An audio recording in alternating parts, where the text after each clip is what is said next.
इस दुनिया में आप और हम जैसे लोग रहते हैं। इसी दुनिया में कुछ लोग ऐसे भी हैं जो ऊपर से तो आपके जैसे मेरे जैसे एकदम नॉर्मल दिखेंगे, लेकिन अंदर से वो खूंखार होते हैं।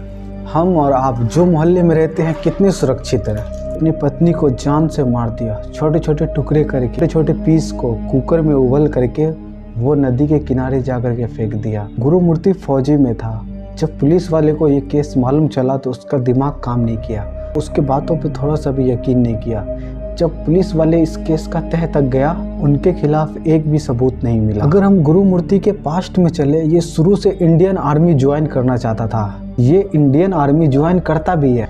गुरुमूर्ति की ज़िंदगी में एक लड़की आती है, ये लड़की इसको पसंद आ जाता है और 2012 में ये दोनों शादी कर लेते हैं। हैदराबाद अमीरपेट छोटा सा ही मोहल्ला है। इसी मोहल्ले में ये अपनी पत्नी के साथ बहुत ही खुशहाल जिंदगी जी रहा था। माधवी को 2 बच्चे भी थे। कुछ टाइम बाद गुरुमूर्ति आर्मी को छोड़ देता है, सिक्योरिटी ऑफिसर के तौर पे काम करने लगता है। सब कुछ ठीक ठाक चल रहा था। त्योहार पर माधवी मायके जाती थी, फोन पे अपने माँ बाप से बात किया करती थी। त्योहार आ गया, माधवी अपने बच्चे के साथ मायके त्योहार मनाने के लिए जाना चाहती है। गुरुमूर्ति नहीं चाहता था कि उसकी वाइफ मायके जाए त्योहार मनाने के लिए। माधवी के दोनों बच्चे उनके बुआ के पास गए हुए थे। गुरुमूर्ति अपनी वाइफ को समझाता है कि तुम इस त्योहार में मत जाओ, तुम अगले त्योहार में चले जाना या कुछ टाइम बाद चले जाना। वो जिद कर दिया, दोनों के बीच बहस हो जाता है। दोनों के बीच खटास आने लगा, दोनों के बीच बहस भी हुआ। इसी बात पर गुरुमूर्ति को बहुत ही गुस्सा आया। गुरुमूर्ति अपनी पत्नी माधवी के गर्दन पकड़ करके जोर से धक्का दे देता है, जिसके कारण माधवी सीधे गिर जाती है। उसका सर जोर से दीवार में टकरा जाता है, वो बेहोश हो जाती है। गुरुमूर्ति को ऐसा लगता है कि ये नाटक कर रही है। वो गुस्से से वहां से चला जाता है। गुरुमूर्ति नहीं चाहता था कि ये अपना मायके जाए, लेकिन वो जाना चाहती थी। 2 घंटे के बाद आता है गुरुमूर्ति। माधवी वो लेटी हुई थी। गुरुमूर्ति को ऐसा लगता है कि वो नाटक कर रही है। फिर 4 घंटे का बाद आता है गुरुमूर्ति, और जब उसका नब्ज सांसें चेक करता है तो उसे पता चलता है कि माधवी मर गई। उसका सांसें नहीं चल रहा था। गुरुमूर्ति काफ़ी ज़्यादा घबरा जाता है। इसे समझ नहीं आता कि आखिर क्या करना चाहिए। इसे बहुत ही ज़्यादा टेंशन होने लगता है। ऐसा ही लगता है कि अगर ये बात अगर बाहर जाएगा तो लोग यही समझेगा कि ये अपनी पत्नी को जान से मार दिया।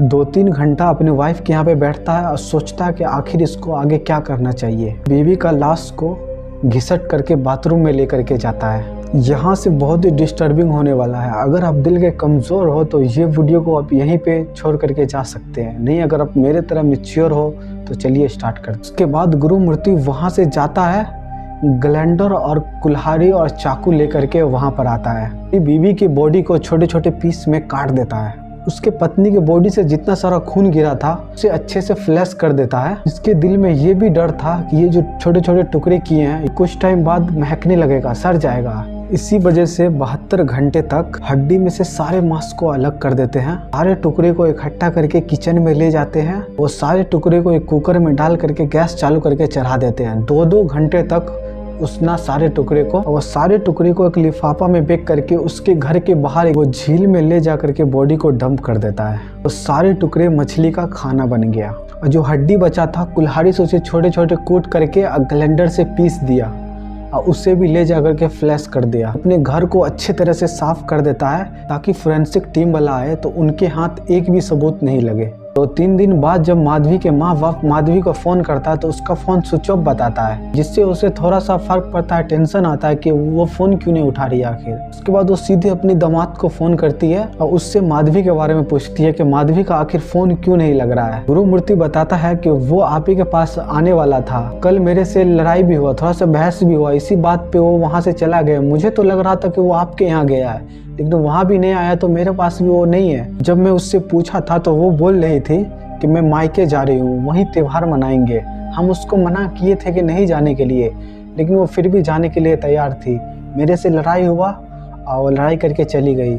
वहाँ नहीं गया तो मुझे नहीं पता कहाँ गया, जिससे उसका माँ बाप थोड़ा टेंशन में आ जाता कि आखिर उसका बेटी कहाँ जा सकती है। वहाँ से माधवी के माँ बाप गुरुमूर्ति से जा करके मिलता है। गुरुमूर्ति अपने सास ससुर के साथ मिल करके वो पासी के पुलिस स्टेशन में जाता है और माधवी के गुमशुदगी का रिपोर्ट दर्ज करवाता है। 16 जनवरी से माधवी लापता है। पुलिस वाले ने रिपोर्ट लिख लेता है। पुलिस वाले गुरुमूर्ति से पूछता है कि तुम क्या करते हो।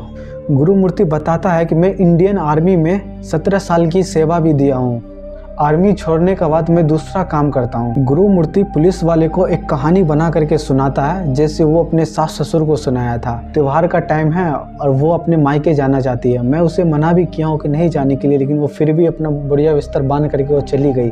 उस रात को माधवी से लड़ाई भी हुआ।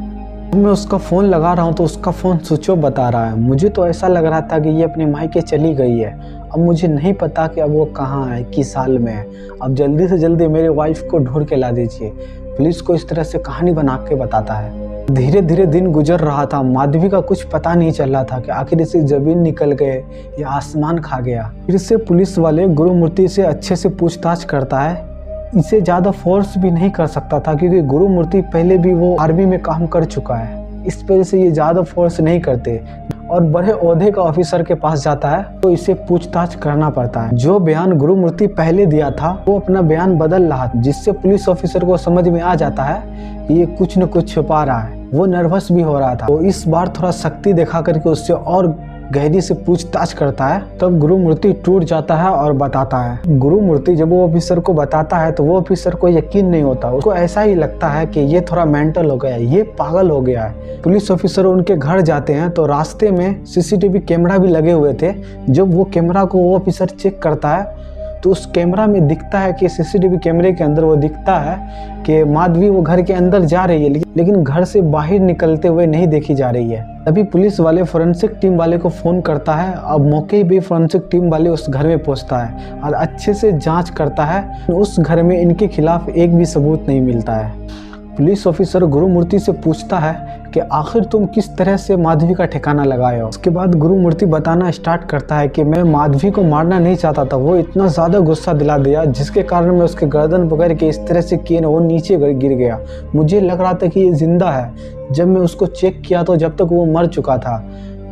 मुझे समझ में नहीं आ रहा था कि आखिर मुझे क्या करना है। इसी वजह से मैंने इसको काट दिया और बाथरूम में ले जा करके इनके शरीर को छोटे छोटे पीस में काट करके इनके हड्डियों को पीस करके बहा दिया और इनके जो छोटे टुकड़े थे उनको मैंने कुकर में उसन के अब मैं एक झील में ले जा करके फेंक दिया। जब वो ऑफिसर उसको झील साइड के साइड लेके जाता है, वहाँ पर भी फोरेंसिक टीम वाले को उस झील का अच्छे से जांच करवाता है, लेकिन वहाँ भी कुछ नहीं मिलता है। पुलिस वाले को तो ऐसा ही लगता है कि ये कोई बहाना बना रहा है, जरूर कुछ और है। लेकिन गुरुमूर्ति बोलता है कि आपको यकीन करना है या नहीं करिए, लेकिन यही सच है, मैं ऐसा ही किया हूँ। पक्के दावे से कह रहा था। ये केस अगर कोर्ट में जाएगा, कोर्ट क्या सबूत देखता है? सबूत होगा ही नहीं तो कोर्ट इनको सजा क्या देगा? हाँ, माधवी लापता है, उनका खोजबीन चल रहा है। आखिर वो गया कहाँ? वहाँ पे कुछ न कुछ तो मिलना चाहिए ना, लेकिन वहाँ पे कुछ भी नहीं मिलता है। उस घर से भी और उस झील से भी पुलिस ऑफिसर को जब कुछ नहीं मिलता, माधवी आखिर गई तो गई कहाँ? पुलिस वाले अभी पता कर रहे हैं। जैसे ही मालूम चलता है हम आपको जरूर बताएंगे। अगर आपको क्राइम केस सुनना पसंद है तो आप हमारे चैनल को सब्सक्राइब कर सकते हैं और घंटा वाले बटन को भी दबा सकते हैं। तो थैंक यू सो मच।